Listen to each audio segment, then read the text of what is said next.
Hey, what's going on, y'all? It's your boy Frank Starfire, host of the Just to Be Frank podcast, Agree to Disagree, and Mythology for Thugs. So, look, there has been a metric shit ton of fallout coming from the murder of Charlie Kirk. Now, I want to reiterate something to you, the people, all right?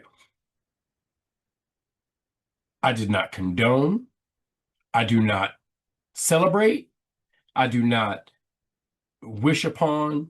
I do not, I do not find any form of violence acceptable at all. You know what I mean?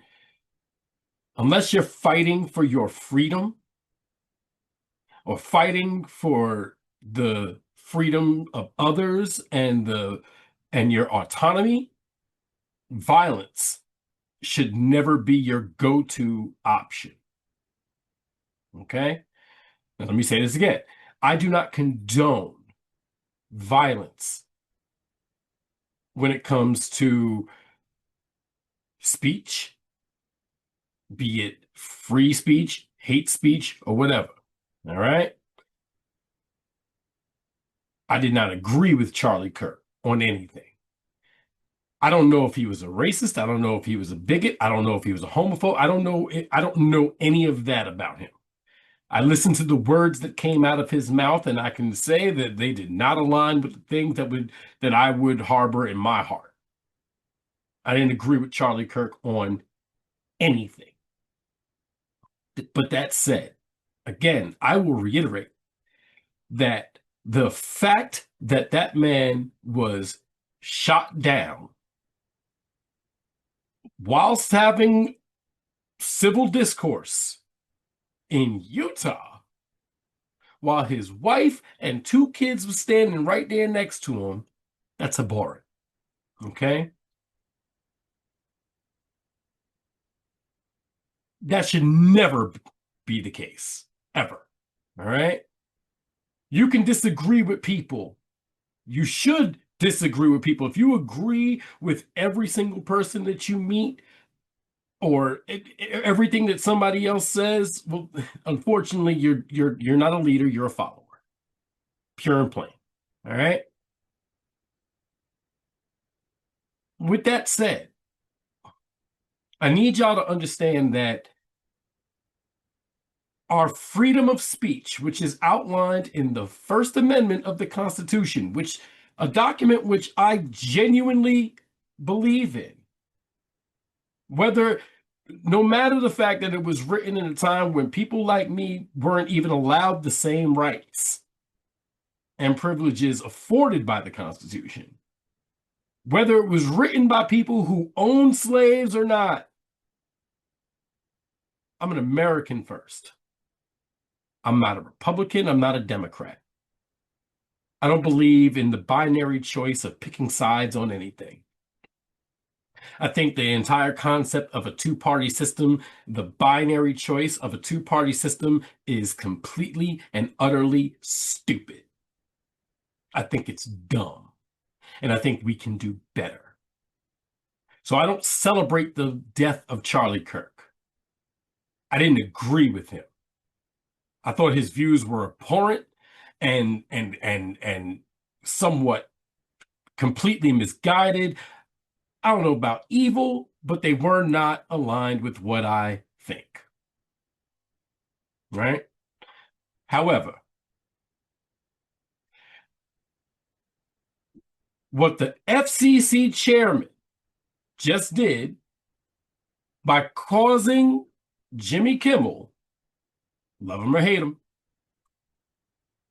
to be indefinitely preempted for making a joke about Donald Trump and his response to Charlie Kirk's death,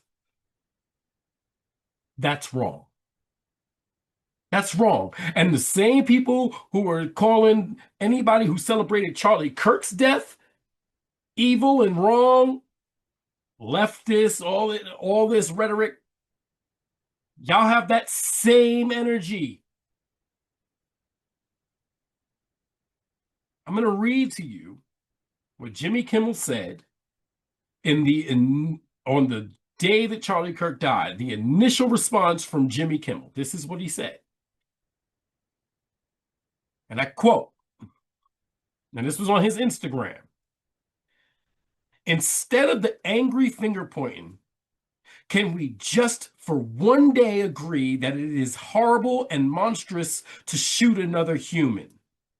On behalf of my family, we send love to the Kirks and to all the children, parents, and innocents who fall victim to senseless gun violence. That's a fair and measured response to somebody who I'm sure he didn't agree with, and the loss that was incurred by that family, right? And then this is what he said a week later after the fact, all right? Said, and this is during the show, Jimmy Kimmel made controversial remarks regarding the murder of right-wing influencer Charlie Kirk. He accused the MAGA gang of trying to exploit Kirk's death and for political gain. Kimmel criticized their quickness to blame the left before understanding the shooter's motives. All right. And he also mocked Donald Trump's reaction to the incident, comparing it to how a child mourns a pet. And if you look at the video that he showed on his show, yeah, that's a fair response as well, because when a reporter asked Donald Trump how he felt about Charlie Kirk's death, his supposed friend, he says, yeah, but do you see all the trucks and we tore up the Rose Garden? We're making this big, beautiful ballroom or whatever the case may be. He starts talking about the trucks doing construction. Instead of saying anything about bringing the country together, instead of being presidential and trying to bridge the gap and bridge the divide between the people of this country, he starts talking about the the construction going on at the White House. Again, that is a fair and measured response from Jimmy Kimmel.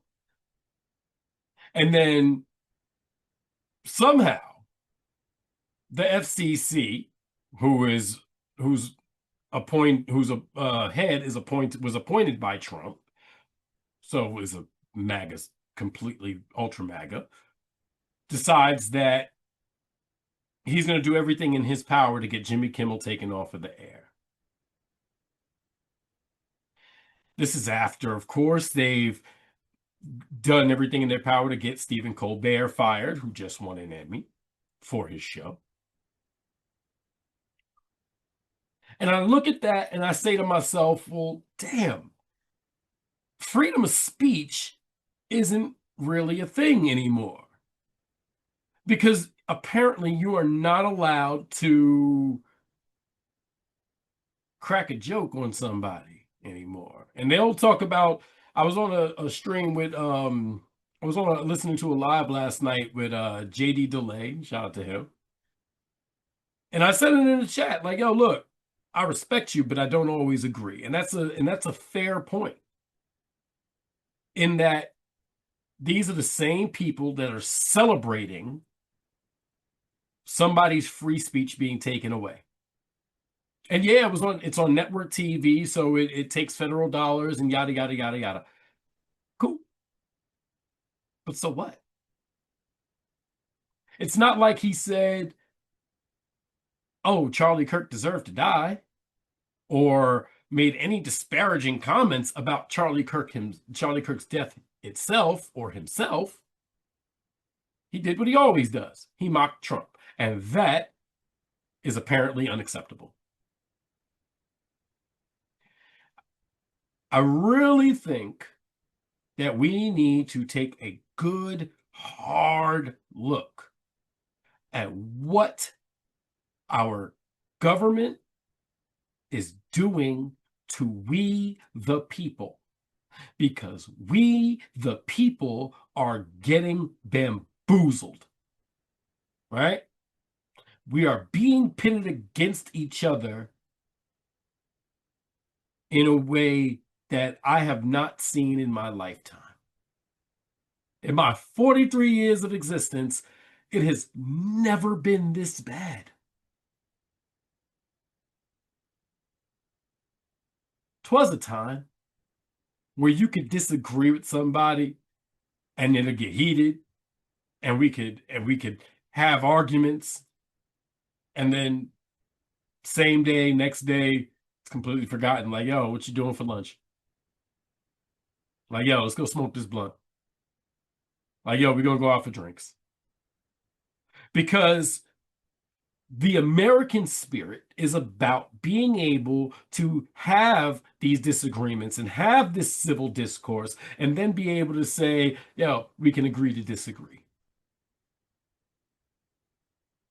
Apparently, that's not a thing anymore. And we should be ashamed of ourselves because we're letting them divide us. We're falling for it, hook, line, and sinker.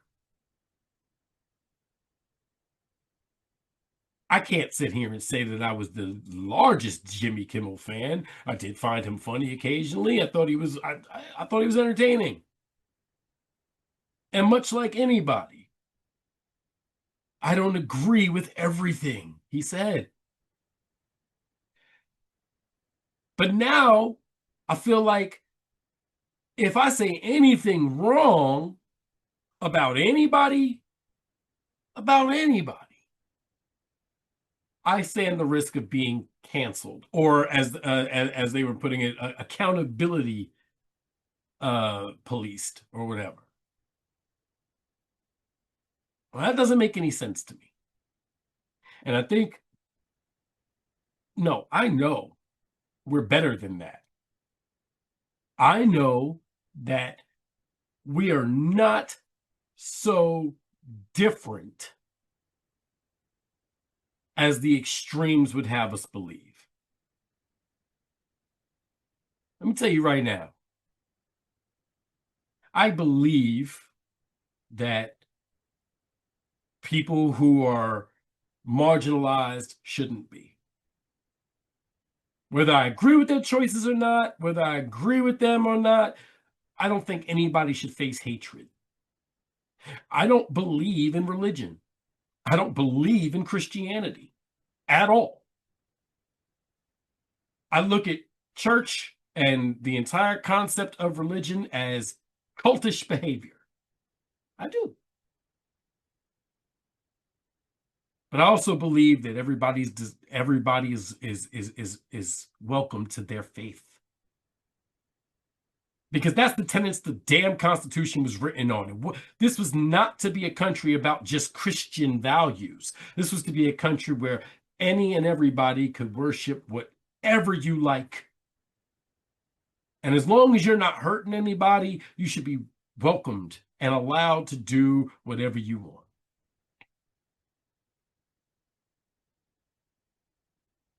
I don't know where we go from here. The narrative is, oh, well, by killing Charlie Kirk, you've made 1 million Charlie Kirks. Okay. What does that do for you? How does that help you in your daily life? How does that help you pay your bills? Because the government's not helping you do it. Inflation's still out the wazoo. Unemployment's still up the wazoo.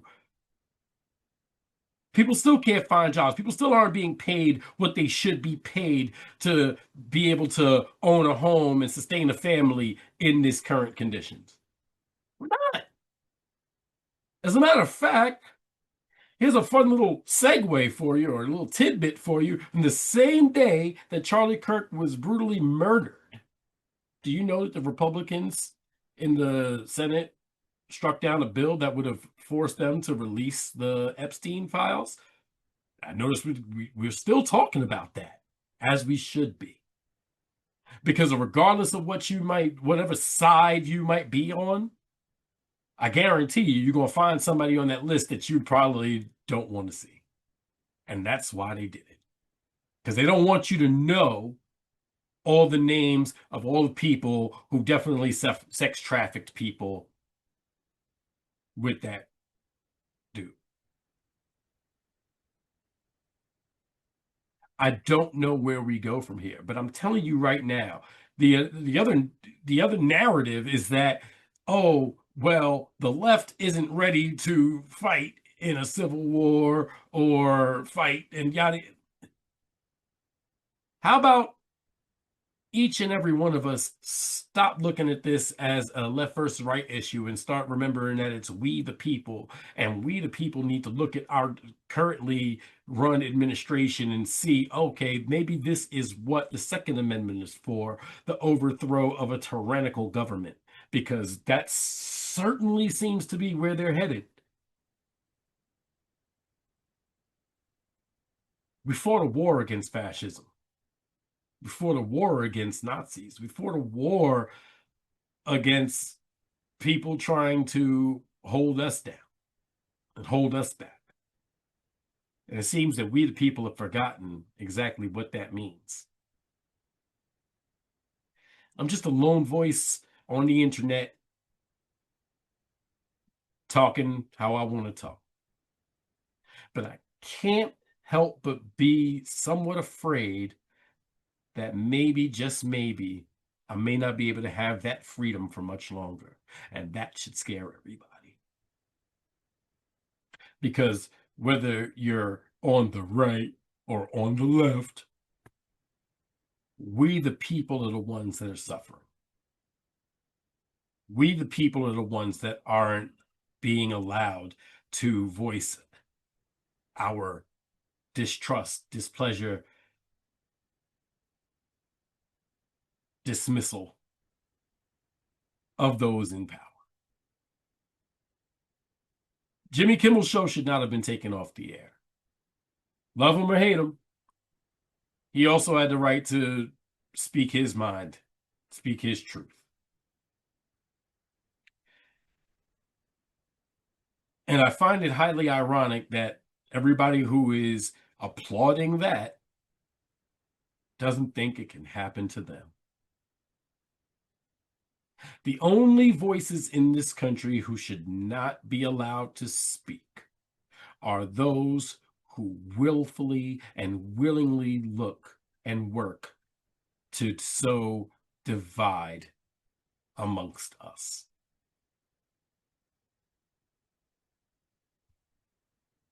That's all I got to say about it.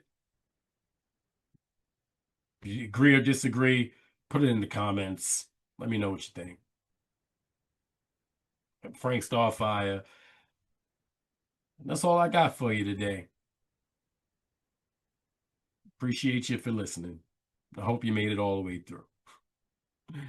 One love. Abracadabra.